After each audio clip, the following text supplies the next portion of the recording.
सिखाने लगाती हूँ। संगीता यार तुम उसे कुछ उल्टा सीधा मत बोल देना अब। नमस्ते दीदी।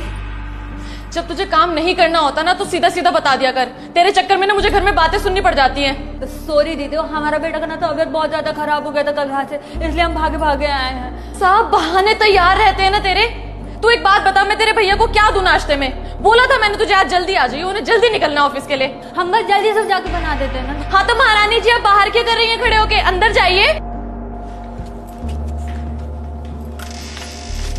नमस्ते भैया, सॉरी हाँ हमको थोड़ा सा लेट हो गया, लेकिन हम जल्दी जल्दी आपका नाश्ता बना देते हैं। अरे नहीं मालती, रहने दो, मैं ऑफिस जाके नाश्ता कर लूंगा। अरे क्यों ऑफिस जाके नाश्ता करोगे? बाहर पता नहीं कैसा खाना बनता है। मालती तू किचन में जा, नाश्ता बना दे। और हाँ, सिंक में बर्तन पड़े हैं, पहले उनको धो लियो और फिर बनाइयो जा। जैसे संगीता क्या जरूरत है इतने बर्तन गंदे करने की? और किचन में रात को इतने बर्तन गंदे करती क्यों हो तुम? आप ना इसको ज्यादा सर पे मत चढ़ाओ, मुझे पता है अच्छे से काम वाली से काम कैसे निकलवाना होता है। मालती जल्दी जल्दी हाथ चला, लेट हो रहा है इनको।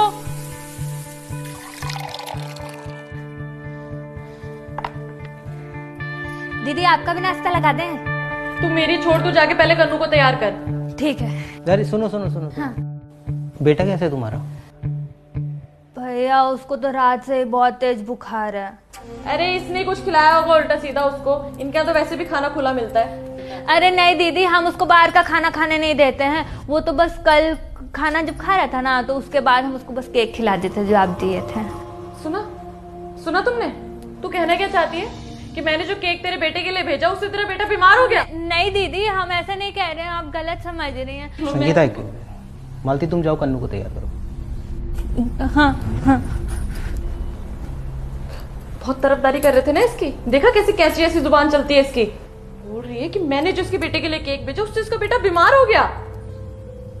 उसने ऐसा नहीं बोला है संगीता, और अगर वो ऐसा बोलती भी तो क्या गलत बोलती?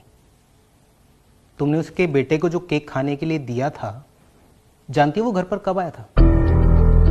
12 दिन पहले, जिसे तुम फ्रिज में रखकर भूल गई थी।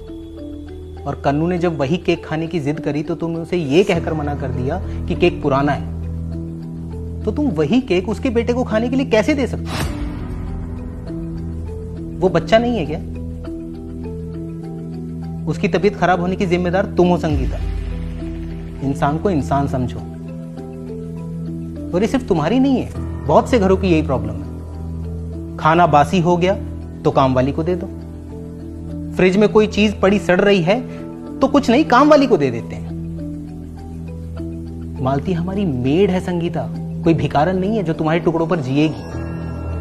वो भी अपने बच्चे को गोद में लेकर जाकर सड़क पर भीख मांग सकती है, लेकिन नहीं, उसका अपना आत्मसम्मान है। वो मेहनत करके अपना घर चलाती है। उसका पति उसे छोड़कर चला गया लेकिन उसने हार नहीं मानी। तुम्हें तो उसकी हिम्मत बढ़ानी चाहिए।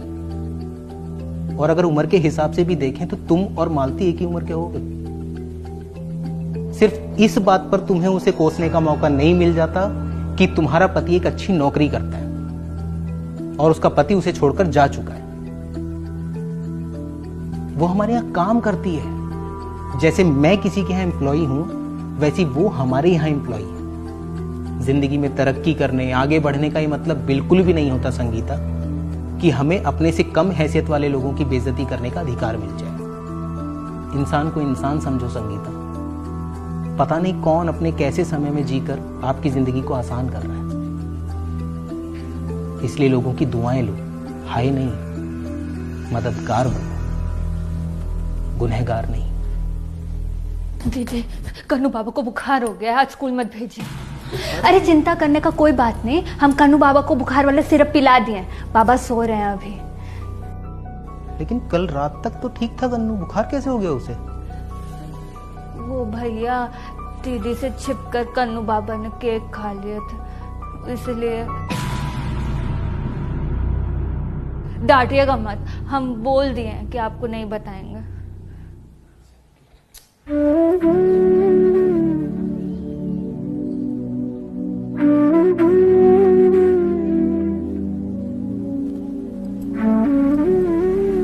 तुमने अपने बेटे को दवाई दी?